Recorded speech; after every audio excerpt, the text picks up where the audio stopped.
Look at this, and hey, if your shower is weak like this, look what a piece of junk, man. Today I'm going to teach you how to fix this. Here, look, these are the parts you're going to use. Look, they're all 25mm fittings. We'll start with this threaded piece, then go through an elbow, 2 T's, another elbow, and a small threaded piece. Let's see if it works. Man, I forgot to put this piece here. Look, it's important. I'm going to open this top one and let's see what happens. Look at that, man. Look, it's filling up here. It's building up pressure up here. Look how strong it is. It really built up pressure, man. Let's see how this goes. Do you think the water here will be strong? Let's go, huh? Testing. 3, 2, and man, look at this. Look how strong this thing is, man. Every day there's a video like this here. Yeah, guys, there's no way to take a shower like this. Weak shower, right, Grandma? I'm going to add another shower up there, ma'am. It'll be great. Just use these and your shower will be perfect. I got a 3/4 inch threaded T here, and it fits perfectly on the corrugated pipes, those more common ones. And then, to make the little holes, you come here with a screwdriver, a Phillips screwdriver, and open it like this, see? Then you leave a little space, make another hole here, see? Are you going to attach this here? On a valve, I heated around it a bit and put the cap on. Look at this huge shower. Look at this. That's crazy, man. When I open this here, there will be the water pressure coming through here, plus the air pressure pushing from top to bottom. Go ahead, Grandma. Get ready to take a shower. Here it is. Look, I'm going to turn it on, okay? 320. Look, now you're going to see the pressure of this thing, huh? Look, here we go. 3, 2, huh? Check it out. Look at the strength of this thing. Now, yes, now you can take a shower. Now you can see you in the next one. I'm going to let it go here so you can see. Look, it's really weak now, see? The baking soda will react with the other chemical components. Now we're going to add some. I'll put just a little bit in there. Now we're going to add another liquid here, white vinegar. This vinegar will react with the baking soda and will help clean it completely. You can see that it's already fizzing. Look, I'm going to put it here on the shower head so you can see the liquid is coming up to about here, see? So all the little holes are submerged in our chemical solution. Alright, it's been about 2 hours. Let's take it down now. I'm just going to scrub it a little here. Now's the moment of truth. Let's turn it on and see if it works. It seems like it improved a little, but it wasn't a big deal, okay? In my opinion, I don't recommend it. I need to join these 2 pipes together here, but it doesn't fit inside. I saw some guys doing it. A way to open this here using this little piece here. Let's see if this idea works. Let's go, huh? Oh, I think the intention here is to heat it up because the friction from it spinning will heat up the pipe and make it a bit softer. I'll try to put it here. The edge of it didn't turn out that well. I thought it would be easier, man. The pipe got soft, but it's not working. No. Oh, I think it's going to work. Now it has to work, man. Did it work now? Oh, there we go. Look, man, hold on. It worked, man. It really fit well, but let me tell you, this isn't practical at all. I think this is going to leak over time. But tell me, would you use this technique? There are some videos going around on the internet where people use pipes like this to pump water out of a reservoir, man. And it's a really interesting technique. I'm going to try to see if it works. Come with me. Come here. Let's go inside. There. Oh, wow. Man, it got her all wet, but it really works, man. Look at this. Let me see. Look at how much water I'm pumping. You got it really wet, but this thing works. Check out the pressure from this faucet. Look how it turned out after we put a plastic bottle on it. And what if we try this with an electric shower? Let's see if it works. Look, this is how much water is coming out. We're going to make a kind of pressure booster here using a plastic bottle. Here we have a nipple fitting. And then the bottle that we attached here comes in, and we're going to put it on both sides of the T-joint and then take another bottle that we made. Same thing. After all that, we'll have a valve. We'll add one more fitting with a 1/2 inch thread. And finally, most importantly, we're going to attach the shower head. Once everything is in place, we'll turn on the water to see what happens. Look at that pressure, man. It's really strong, look. Let's see if this pressure will be enough to increase the shower's water pressure, huh? 3, 2, 1. Look at this, man. Look at the water pressure. Now I close it here, wait a little bit because the pressure will increase a bit here. And now I'm going to open it again. Check this out. Imagine people with very weak showers that barely put out any water. Does it pass? You're going to take an old pipe from your house, measure about 2 handspans, roughly 40 centimeters. Then you come here at this distance and make a cut with a small saw. Now you take a bottle, you can cut it roughly in half here. Then you go to your stove at home, but it has to be on low heat. I'm going to put it on the back part of the pipe here, and we're going to pass it over the top. Just keep passing it like this. See how it shrinks? The thicker the pipe, the better it will stick. Once this side is done, you take the other side here, put it on the other end of the bottle, and let's spin it here as well. And now that our long pipe is ready, you can come here and take off the cap.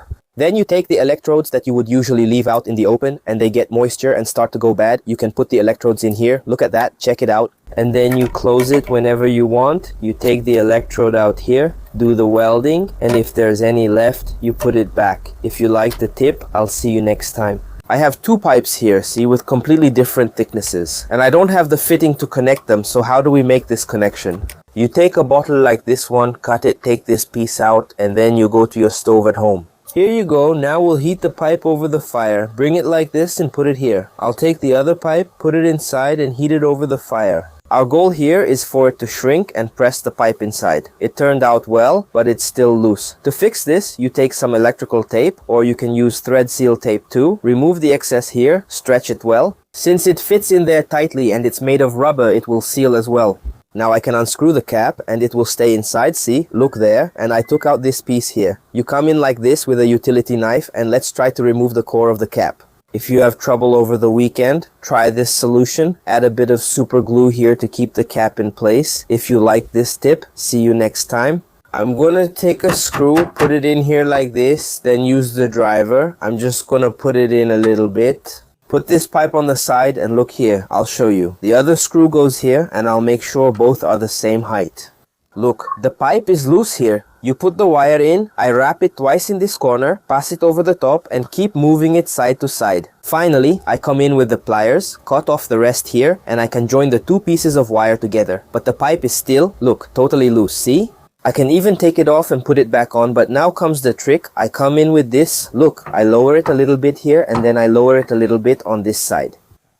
The good thing about doing it this way is that you have an easy way to remove this here. If I need to take out the pipe, I just use the driver, unscrew it, and it will loosen right up. Look how it stretches the wire completely tight. I can try to pull here. Look, I can't even turn the pipe, let alone take it out of here. And I didn't even need to drill the pipe. It's very simple. If you liked it, I'll see you in the next one. You're going to take a little pipe like this and cut it at a 45-degree angle like this. Then I come here and cut it straight, so you take just a little bit. Whether it's this one, it goes in here. Look, I can put it in. I put the other one here and then I use this piece. This tip here will stop any leak. If you have a pipe, then there's no way to close it, see? Just with these simple little things here, you can solve it. Perfect. There you go. Now we come here to the pipe. Put it inside. Let's suppose this pipe is open. You don't have the cap to put on. You need to stop the leak.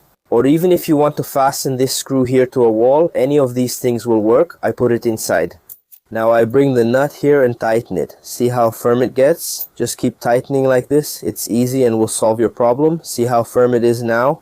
It will basically press the two together, and since they are cut diagonally, one slides over the other and then it starts to take up a lot of space. So, if you tighten this really well, it will lock in place anywhere.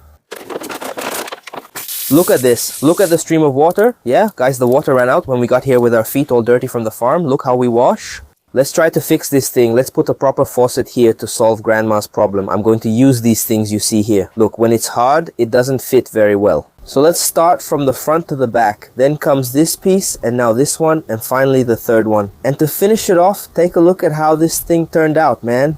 The pressure will all be accumulated here in the back part. The first thing is to remove this old faucet here. I'm going to turn on the water and you'll see how much pressure these bottles can accumulate here and there.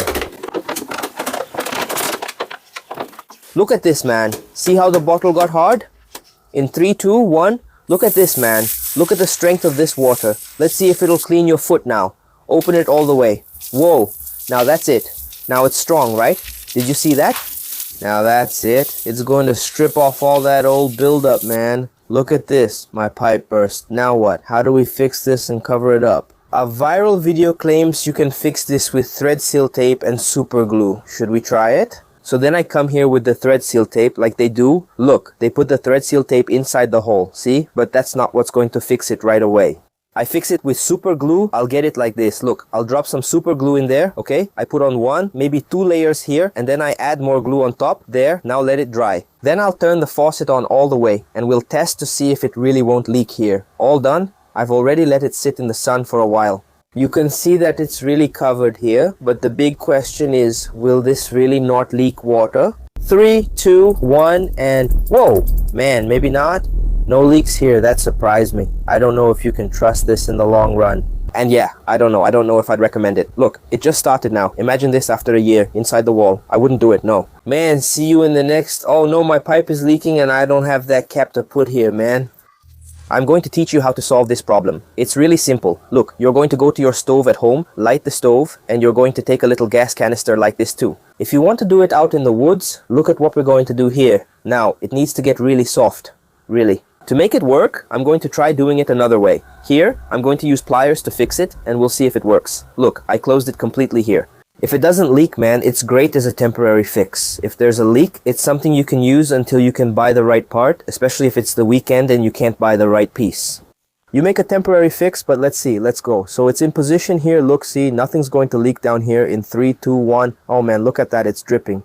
Look, even though I tightened it well, it's still leaking. Somewhere it's going to end up going wrong. Is it worth it? No man, thumbs down. I'm going to take this can here. Look, I'm going to come down here. I'm going to rub it like this, making circular motions so we can sand down the edge of the can. I saw people doing this on the internet and the result is amazing, man. Let's see if it really works the way they did it there. You're going to see the cool tool we're going to make here. Now, I'm going to make a hole here. It needs to be big enough for a screw like this to go through. You can tighten it as much as you can here so this thing doesn't spin. If you're a kid, don't try this at home, okay? This gets in the way a lot when you're trying to glue. We're going to try to clean it using this tool. Look, the material is coming off. It's already starting to come loose here, huh? My screw got loose. But it already did its job. Let's see if this thing really turned out well. Man, it got a lot better, okay? Honestly, man, I think sandpaper would have been faster and more practical. I'm not sure if this is really worth it or practical in real life. I want to tie this wire here, but if I do it by hand, it gets too loose. Man, it ends up coming loose. So I got a little tube and I'm going to use a round file here on the front part. You just rub it like this. Look, pliers, wire cutters. None of this here will compare to the tool we're going to make. With this single little piece of pipe, I'm going to use a little knife, so I'll remove all the excess and our tool is ready. Take a look. I just pass the wire through here. Look, I stick it in there until it comes out the other side. And then you just turn the pipe. Take a look. I'm turning the pipe like this. See, and look how it makes it easier to tighten. Man, it twists the wire. You won't hurt your fingertips with the wire. This idea is definitely approved. I have to join these two pipes here, but they don't fit in here, man. I saw people saying you can use a bottle like this to join pipes. I have to cut off both ends of it. Now I'm going to slide this bottle inside here. The two pipes can't be much thicker than the original pipe. See, this one fits and there's not much space left. Now I'm going to fit the other piece of pipe here. Then you go to the stove in your house. You can leave the flame low. And we're going to try to shrink this bottle here. Look, the plastic bottle. See how it shrinks when we put it over the fire? Because originally when it was manufactured, it was really small. But then they heat it up and expand it so it gets to this big shape. And then when we heat it again, it tends to want to go back to its original state. See how practical and quick that was? I managed to join the two pipes without any problem. I can pull as much as I want and it won't come apart. For sure, this idea is awesome.